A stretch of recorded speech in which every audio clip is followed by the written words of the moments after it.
Next bill on third reading. House Bill 5014, supplementing and amending appropriations to West Virginia University General Administration Fund. Are there objections to having the bill explained in lieu of having it read?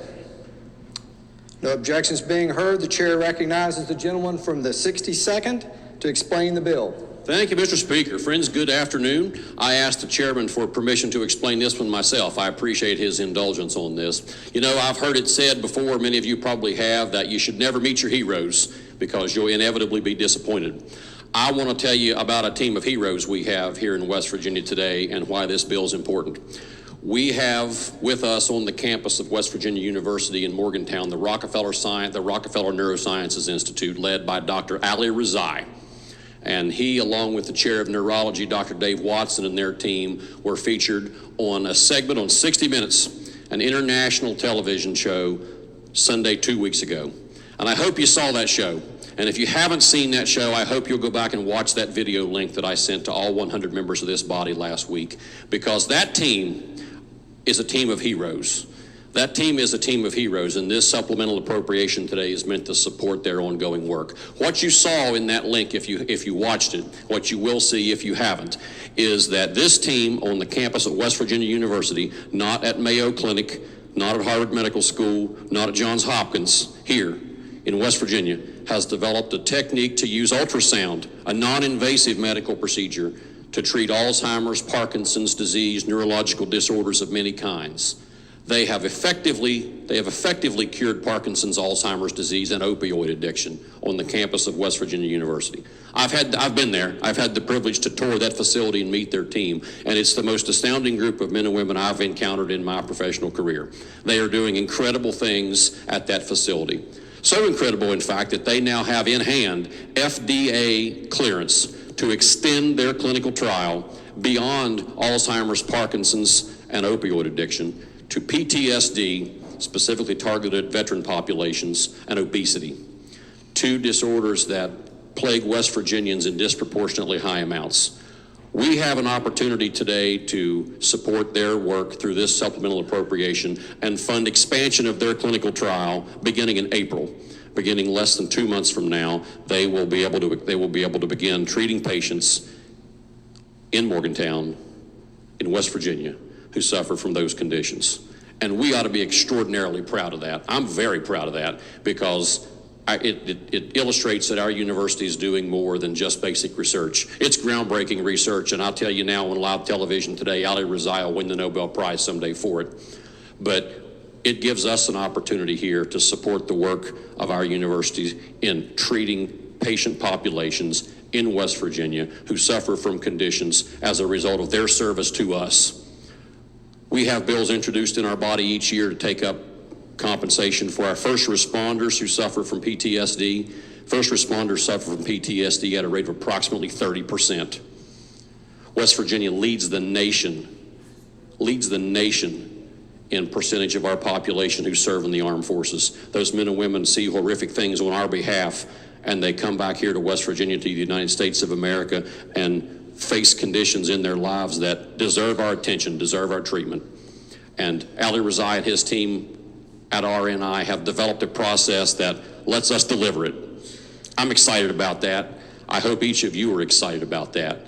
When Dr. Rezai testified in our finance committee on Monday of this week, he said they can begin that clinical trial as early as April. We ought to be good stewards of our financial resources. I know we all believe that. I certainly believe that.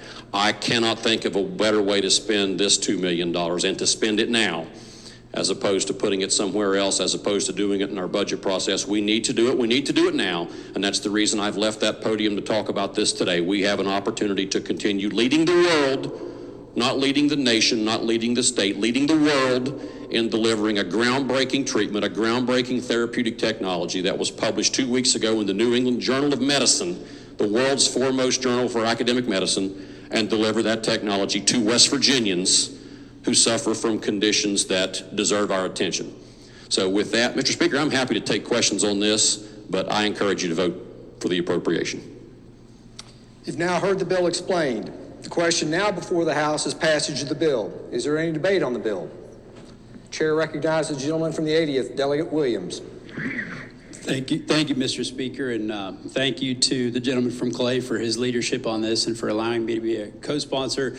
Health Sciences is in my district, and I'm just incredibly proud of the work that they are doing right now, but I also think that we need to acknowledge those who have made this possible leading up to this. And I'm thinking of in the 1950s when Governor Oakey Pattison decided that we ought to have a medical school in West Virginia, that it ought to be located in Morgantown. And that initial investment that has continued to West Virginia University's medical school throughout the years has made this possible. It helped Dr. Rezai come to Morgantown. It helped us have the Rockefeller Neurosciences Institute. And so I would say that when we look at those past investments, I would just ask my friends to keep that in mind when we have future financial questions before us relating to West Virginia University. In the budget hearing this week, we learned that for every dollar that this legislature gives to WVU, it creates about 20 more in our local economy. And when you consider that this $2 million is going to help go to an FDA trial that is going to potentially cure PTSD, cure eating disorders, it's no doubt why that dollar stretches so far at a rate of 1 to 20. So thank you again to the Speaker for his leadership on this. I appreciate it, and I'd ask for a yay vote. Thank you. Is there any further debate on the bill? If not, would the gentleman like to close?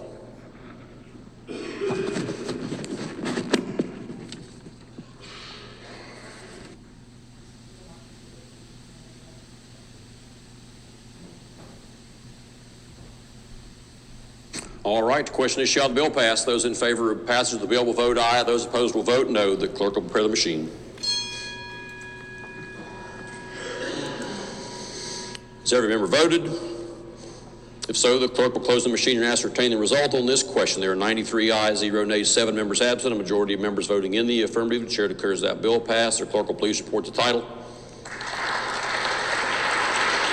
Thank you.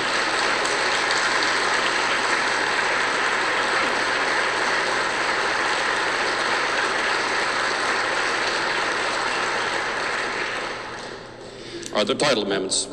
House Bill 5014, supplementing and amending appropriations to West Virginia University General Administration Fund. Are there title amendments? If not, the title as read by the clerk will be and remain the title of the bill. Gentleman, the 85th. Mr. Speaker, I ask the bill be effective from passage. The gentleman's motion is that the bill take effect from passage. Those in favor of the gentleman's motion will vote aye. Those opposed will vote no. The clerk will prepare the machine. Has every member voted? If so, the clerk will close the machine and ascertain the result. On this question, there were 93 ayes, 0 nays, and 7 members absent, 2/3 of members having voted in the affirmative. The chair declares that bill effective from passage. The clerk will please communicate the action of the House to the Senate. Next bill on third reading.